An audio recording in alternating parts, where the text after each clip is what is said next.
Okay, in this short video, I just want to go over a apartment that I lived in Beziers, France, south of France, and it was a little bit bigger than you would find in Paris because in the small villages, they are a little bit bigger. This one was older, needed a lot of TLC, and this was an entrance. It was a doctor's office down below, and the second and third floor in the US, or the first and second floor in France, were up above, and it had a spiral staircase to get there, so you were walking up the stairs.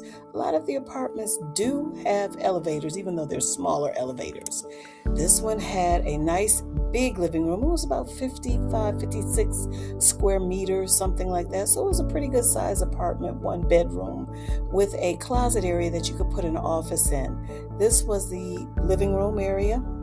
The kitchen, and the kitchen was much nicer than most kitchens. Most kitchens I see in France look like something from IKEA, and they look kid-like. They're not as developed as this kitchen was, meaning more storage, a counter, an island. Would have been great if it had an oven, but you don't usually find a lot of ovens unless it's an upscale kitchen.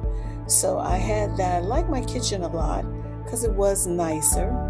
This is the living room facing the island and the kitchen and facing the bathroom. So most of the furniture you see here was my furniture that I did leave behind because I knew I could find a little bit nicer furniture. And I've had this furniture for a while.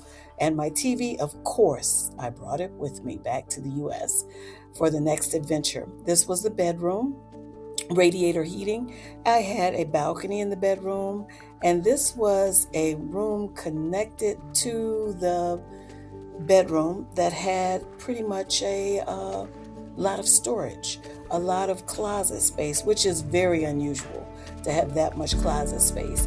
So that room that was connected to the closet was supposed to be maybe an office. I divided that room off with curtains to separate it from the actual living bedroom space. So I used curtains to divide it off, and you can see the closet space here. And a lot of the furniture that is in there, the desk and everything, that was stuff I bought from Amazon, which was no big deal. It was like my Amazon stuff. I had used it for 2-3 years. So, when you're getting furniture from Amazon, it's like, okay, I don't mind. I have to leave it behind. Only thing that was expensive were probably the chairs. And then we have the bedroom. Had the old style flooring. I had a fan. There was no air conditioning in this apartment. And the heating was expensive.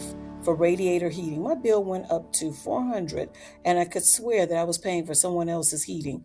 $400 for one cold winter, which is outrageous because it was a price that you would pay in the US for a big house.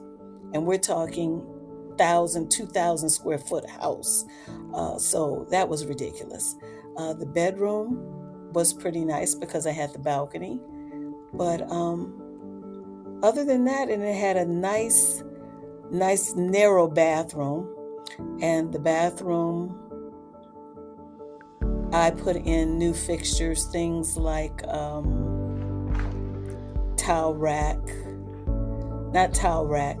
hooks for towels, and a toilet paper holder. So I did put that in to add to what I'm used to, I should say, in the US. Also, I put a screen in the window because there were no screens. So that's pretty much it.